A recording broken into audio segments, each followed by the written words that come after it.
Terrence Romeo pwedeng-pwede pa sa gilas, nagpakitang gilas sa first game ng SMB sa 48 PBA season. At Phil M, former NBA G League player, kinain lang ang TNT tropang giga. Yan ang ating mga pag-uusapan para sa video natin na ito.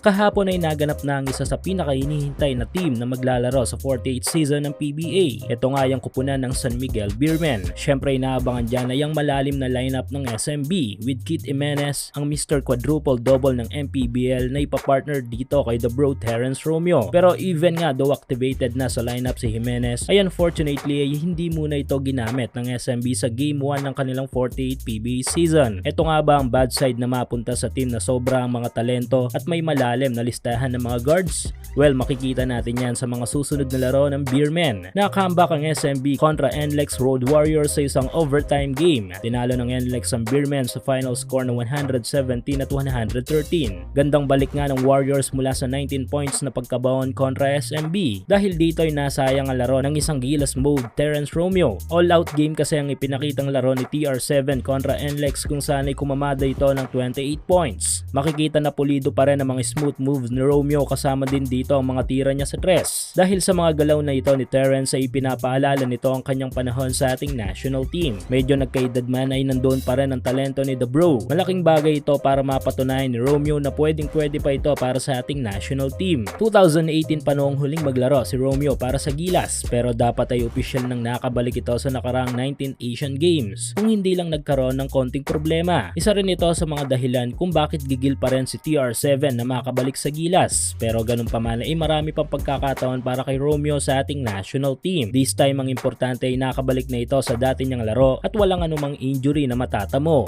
Samantala, another Gilas prospect para sa mga non-sanctioned FIBA games, ang Phil M, former NBA G League player kung saan ay naglalaro bilang Pinoy import ngayon sa Taiwan na si Cedric Bearfield. Matunog ngayon ang pangalan ng US NCAA standout player na si Bearfield dahil sa naging laban nila kahapon kontra TNT tropang giga. Tila sinira nga ng team ni Bearfield the Fuwan Braves ang saya ng TNT sa Japan kung saan ay tinalo kasi nila ang mga ito sa final score ng 106-97. Dinagdagan pa ng kupunan ni Cedric ang dalawang talo ng TNT sa EASL, pero dito ay pinatunayan ni Bearfield na handa na itong makipag-compete kontra sa mga kapwa nito Pinoy sa PBA. Maagang patikim na rin ito sa TNT kung ano ang kayang gawin ng 6'2" Phil Am player kung sakaling papasok ito sa PBA sa susunod na taon. Tila kinain lang naman kasi ni Bearfield ang TNT with RHJ and Quincy Miller kung saan ay kumamada ito ng 21 points. Hindi biro ang naging performance ni Bearfield dito. All out ang naging laro ng Phil Am player. Though merong 67 combined points si RHJ at Miller, ay hindi pa rin sasapat ito para maisalba ang TNT sa talo kontra dito sa Taiwanese Ball Club.